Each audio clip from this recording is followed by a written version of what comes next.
Google AdSense অ্যাকাউন্টে $10 হওয়ার পর অ্যাডসেন্স অ্যাকাউন্টটিকে ভেরিফাই করার জন্য গুগল আমাদের কাছে একটি পিন সেন্ড করে থাকে, কিন্তু গুগল 3বার পিন সেন্ড করার পরও যখন আমাদের হাতে এসে পৌঁছায় না, তখন আমাদের টেনশন শুরু হয়ে থাকে।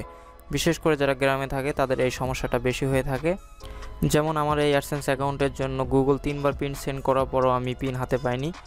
আর আমরা যদি আমাদের অ্যাডসেন্স অ্যাকাউন্টটিকে ভেরিফাই করতে না পারি, তাহলে আমরা অ্যাকাউন্ট থেকে টাকা উঠাইতে পারবো না এবং এক সময় অ্যাড প্রদর্শনও বন্ধ হয়ে যাবে। যেমন দেখুন, আমার এখানে একটা নোটিফিকেশন আসছে, এখানে লেখা আছে you have less than 1 month to verify your pin, otherwise your ad units will stop displaying ads. এখানে বলছে যে পিন ভেরিফাই করার জন্য আপনার কাছে 1 মাসের কম সময় আছে, অন্যথায় আপনার অ্যাড প্রদর্শন বন্ধ হয়ে যাবে। সো যদি আমরা লেটার না পেয়ে থাকি তাহলে টেনশনের কোনো কারণ নেই, কারণ আজকের এই টিউটোরিয়ালে আমি দেখাবো কিভাবে কোনো প্রকার পিন ছাড়াই অনলি 24 আওয়ারের মধ্যেই অ্যাডসেন্স অ্যাকাউন্ট ভেরিফাই করা যায়। শুরু করার আগে বলে রাখি, যারা আমার চ্যানেলটি এখনও সাবস্ক্রাইব করেননি তারা প্লিজ আমার চ্যানেলটি সাবস্ক্রাইব করবেন, এবং যারা অলরেডি সাবস্ক্রাইব করেছেন থ্যাংক ইউ সো মাচ।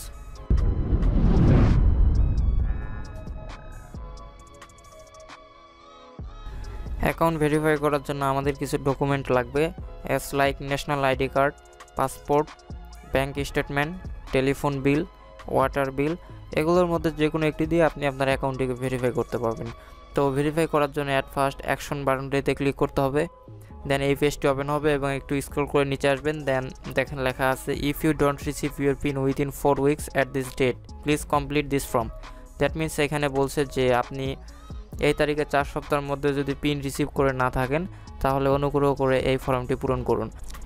এই তারিখে 4 সপ্তাহ বলতে আপনি তৃতীয়বার যখন অ্যাডসেন্সের জন্য অ্যাপ্লাই করছিলেন তার পরবর্তী 4 সপ্তাহ। তো তারপর বলছে যে and attach A digital image of a government issued ID card, bank statement or telephone bill. এখানে বলছে যে একটি গভর্নমেন্ট ইস্যু আইডি কার্ড বা এনআইডি কার্ড, ব্যাঙ্ক স্টেটমেন্ট অথবা টেলিফোন বিলের ডিজিটাল ইমেজ বা স্ক্যান করা কপি অ্যাড করতে হবে। তো আমি দিস ফর্ম এই লিঙ্কটাতে ক্লিক করতেছি। তারপর এই পেজটি ওপেন হবে এবং এখানে একটি ফর্ম আছে, এই ফর্মটি আমাদের পূরণ করতে হবে। তো প্রথমে আছে নেম, এখানে আপনি যে নামে অ্যাডসেন্স অ্যাকাউন্টটি ক্রিয়েট করছেন সেই নামটি এখানে দিয়ে দিবেন। তারপর আছে কন্ট্রাক্ট ইমেল অ্যাড্রেস, যে মেইল অ্যাডসেন্স অ্যাকাউন্টটি ক্রিয়েট করা আছে সেই মেলটি এখানে ডিফল্টভাবে শো করবে। তারপরে আছে ইওর অ্যাডসেন্স পাবলিশার আইডি, এখানে আপনি আপনার অ্যাডসেন্সের পাবলিশার আইডি দিয়ে দিবেন। তো পাবলিশার আইডির জন্য আপনাকে অ্যাডসেন্সে যেতে হবে, তারপর অ্যাকাউন্টে ক্লিক করবেন, দেন অ্যাকাউন্ট ইনফরমেশনে ক্লিক করলে আপনি আপনার অ্যাকাউন্টের পাবলিশার আইডি পেয়ে যাবেন। তো জাস্ট এটা আপনি কপি করবেন, তারপর এখানে আপনি পেস্ট করে দিবেন। তারপর আছে সাবমিট অ্যাটাচমেন্ট, এখানে আপনি আপনার ডকুমেন্টটি আপলোড করে দিবেন। তো এটা হচ্ছে আমার এনআইডি কার্ডের কপি, তো এটা দেখাচ্ছি আমি, এটা হচ্ছে এনআইডি কার্ডের কপি। তো এই এনআইডি কার্ডটাই আমি এখন আপলোড করে দিব। তো এটা আমি আপলোড করে দিচ্ছি, জাস্ট একটু ওয়েট করতে হবে। ডকুমেন্টটি আপলোড হওয়ার পর সাবমিটে ক্লিক করতে হবে। সো দেখতে পাচ্ছেন আমাদের ফর্মটি সাবমিট হয়ে গেছে, এখানে লেখা আছে the form has been submitted to AdSense support.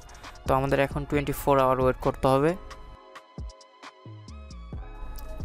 So friends, দেখতে পাচ্ছেন আমার মেইল অ্যাডসেন্স থেকে রিপ্লাই চলে আসছে।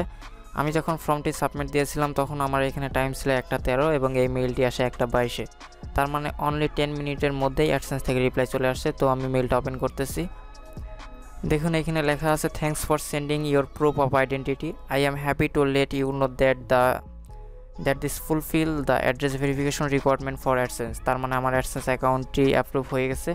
এখন আমি আমার অ্যাডসেন্স অ্যাকাউন্টে যাচ্ছি এবং আমি অ্যাডসেন্স অ্যাকাউন্টটি রিফ্রেশ দিয়ে দেখব যে এখান থেকে অ্যাড্রেস ভেরিফিকেশন লেখাটা এবং এখান থেকে নোটিফিকেশনটা রিমুভ হয়ে গেছে কি না।